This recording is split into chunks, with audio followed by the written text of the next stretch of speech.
আসসালামু আলাইকুম, কেমন আছেন সবাই? আজকে প্রথম নিউজটি মেজুর তরফ থেকে।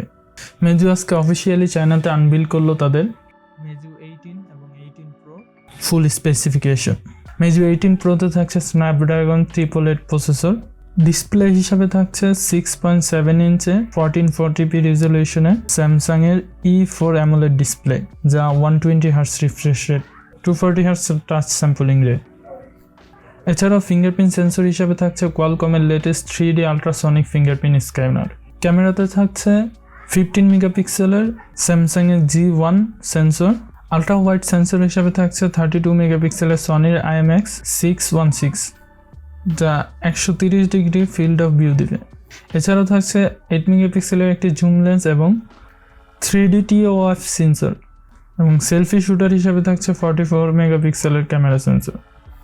ব্যাটারি হিসেবে থাকছে 45 mAh এর ব্যাটারি, যা 40 ওয়ার্ডের ফাস্ট চার্জিং সাপোর্ট করবে এবং 10 ওয়ার্ডের রিজার্ভ বা ওয়্যারলেস চার্জিং।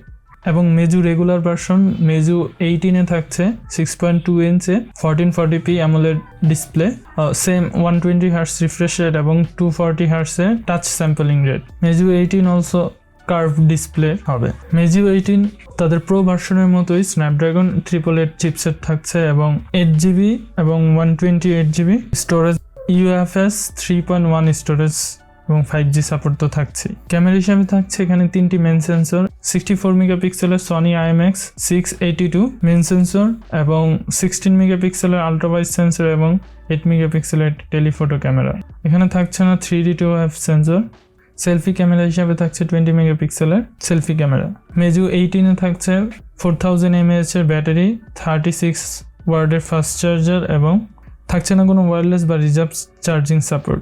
মেজু 18 প্রোর বেস ভেরিয়েন্ট প্রাইস ধরা হয়েছে 4999 ইউয়ান, যা বাংলা টাকায় 65,000 টাকার মতো পড়ে, এবং মেজু 18 যার বেস ভেরিয়েন্টের প্রাইস ধরা হয়েছে 4399 ইউয়ান, যা বাংলা টাকায় কনভার্ট করলে 57,500 টাকার মতো আসে। রেডমি অফিসিয়াল নতুন করে পোস্ট করেছে তাদের ভিভো অ্যাকাউন্টে যে তাদের নতুন গেমিং ফোন আসতে চলেছে এই মার্চে। তাতে ধারণা করা হচ্ছে প্রসেসর হিসেবে থাকছে মিডিয়াটেকের ডায়মেনসিটি 1200 এবং ডিসপ্লে হিসেবে থাকতে পারে স্যামসাং এর E4 AMOLED স্ক্রিন। এছাড়াও শাওমি তাদের ব্ল্যাক শার্ক 4ও আনতে চলেছে।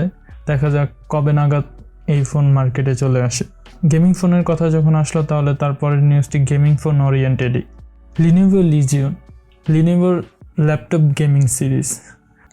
গত বছর তারা মোবাইল মার্কেটেও এন্টার করেছে তাদের Lenevo Legion সিরিজের মোবাইল গেমিং ফোন। তার সাকসেসর হিসেবে এই বছর তারা লঞ্চ করতে যাচ্ছে Lenevo Legion 2 Pro। তাতে থাকছে ডুয়েল টার্বো ফ্যান। এছাড়াও Redmi 6 এ থাকছে বিল্ট ইন ফ্যান। এছাড়াও প্রসেসর হিসেবে থাকতে পারে কোয়ালকম স্ন্যাপড্রাগনের 888 চিপসেট এবং ডিসপ্লে হিসেবে থাকতে পারে AMOLED 144 হার্টজের ডিসপ্লে। গুগলের সাথে পার্টনারশিপ হওয়ার পর সবাই ধারণা করা হয়েছিল যে স্যামসাং এর যে স্মার্ট ওয়াচের OS টাইজন OS ওইটা থেকে সুইচ করে তারা গুগল OS এ মুভ করবে। স্যামসাং এর যে নেক্সট স্মার্ট ওয়াচ আসতে চলেছে তাতে থাকবে গুগলের ওয়্যার OS।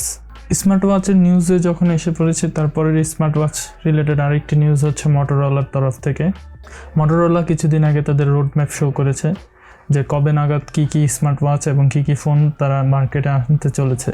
মোটো জি স্মার্ট ওয়াচটিতে থাকছে স্ন্যাপড্রাগনের ওয়্যার 4100 প্রসেসর এবং OS হিসাবে থাকবে গুগলের ওয়্যার OS। স্ন্যাপড্রাগনের ওয়্যার 4100 তার প্রিভিয়াস জেনারেশন স্ন্যাপড্রাগন 3100 থেকে মোর পাওয়ার এফিশিয়েন্ট হবে, যা ব্যাটারি লাইফে এবং পারফরমেন্সে একটা ভালো ইমপ্রুভমেন্ট দেখা যাবে।